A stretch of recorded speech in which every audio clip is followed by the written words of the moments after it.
Alexis Kohler a été mis en examen pour prise illégale d'intérêt dans le cadre de l'affaire MSC, qui est une affaire sur laquelle nous enquêtons depuis plus de 4 ans. L'affaire Kohler, c'est une affaire très compliquée, mais c'est une affaire très importante. D'abord parce qu'Alexis Kohler, on connaît sa place, c'est le numéro 2, c'est le vice-président, comme on dit, de l'Élysée. Il a un rôle bien plus important que un secrétaire général de l'Élysée classique. Il est même intervenu dans la nomination d'Elisabeth Borne comme Premier ministre. Mais c'est aussi un homme très important par sa qualité, si je puis dire, dans la mesure où c'est un haut fonctionnaire. Et c'est en ça où l'affaire Kohler est un peu nouvelle aussi.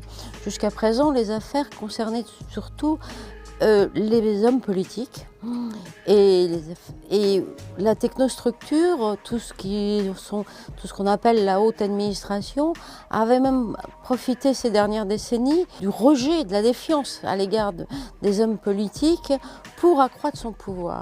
On en connaissait certaines de ces dérives, les allers-retours entre le privé et le public, le fait qu'elle se considère comme une caste.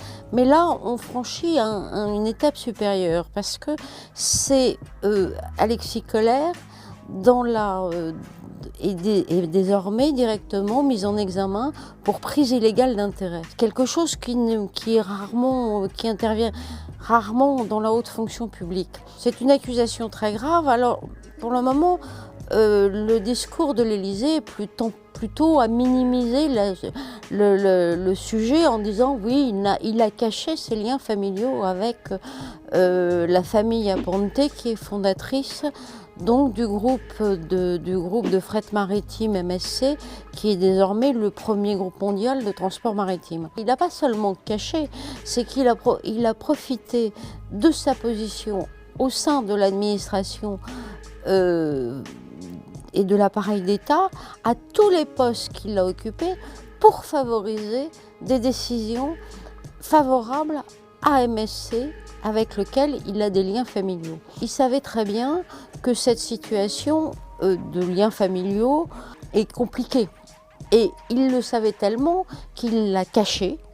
Et il n'y a seulement eu que quelques personnes qui ont été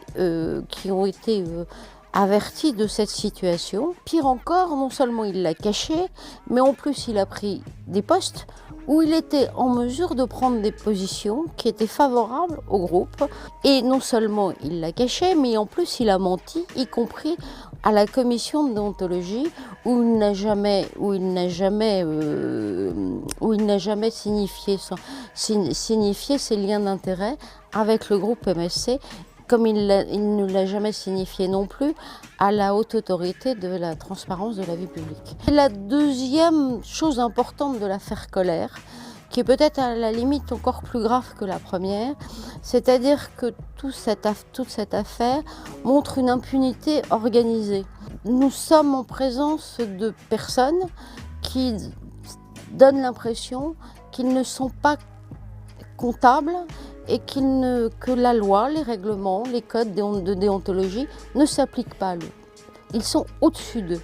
C'est aussi une impunité organisée par un certain nombre de personnes qui sont mises dans la confidence et qui le protègent et qui l'aident dans ce mensonge. Et à toutes les étapes de l'administration, ça continue, on cache le mensonge et on considère que c'est normal de ne pas respecter la loi, parce que le conflit d'intérêts et la prise illégale d'intérêts, c'est quand même un article qui figure dans le code pénal et depuis très longues années. Les codes de déontologie de la haute fonction publique, les codes et tout ça, pour eux, ce ne sont pas des textes qui les concernent. Ils sont au-dessus de ça. Ce mensonge continue et cette protection continue jusqu'à l'Élysée, avec le fait le